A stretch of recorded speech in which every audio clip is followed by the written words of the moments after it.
A search warrant reveals new details in the case to find the person who tried to kill Leo the dog back in April.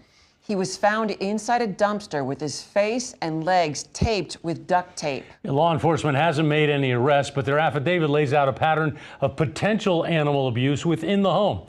KATV News Watch 7 Sarah Feely walks us through concerns the veterinarians voice about the case.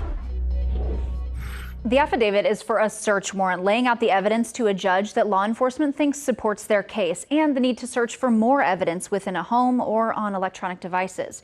While the Nebraska Humane Society hasn't made any arrests yet, they think they're on the trail. It was the worst thing I've ever seen. I mean, it was, the tape and the just it was horrible. 6 weeks after finding a tiny dog duct taped inside a dumpster, the image is still clear inside Kevin Weideren's mind. That was the most disgusting thing I've ever seen. That dog was Leo, a 1-year-old Cavapoo reported missing by his family on April 11th. Humane Society asking for help finding whoever hurt Leo, drawing in more than $10,000 in reward money and extreme community support to catch the person responsible. In April, we talked with Erin Dillon Pasillas after the Humane Society reunited her with her beloved pet. Everybody's really happy that he's home, angry, and want, justice for the person that did it.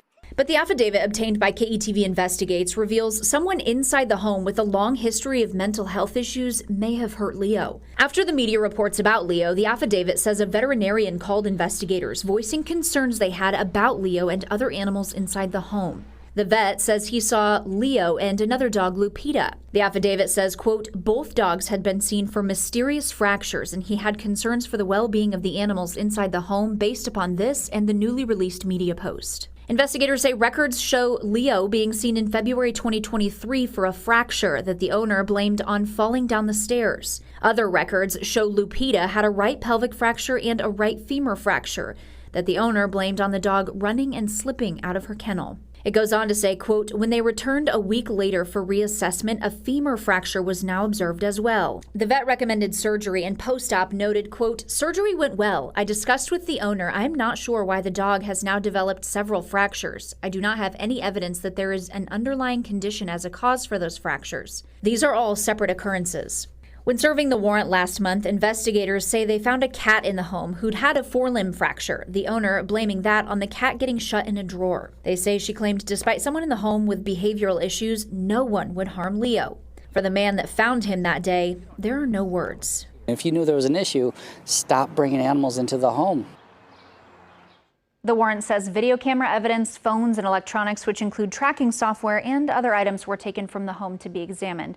Again, no arrests have been made in the case, and the Humane Society still says this is a very active and open investigation. Leo is now living with an outside family member, and the reward money is being used for rewards, but also by the Humane Society to help care for animals. Rob, back to you. All right, Sarah, thanks.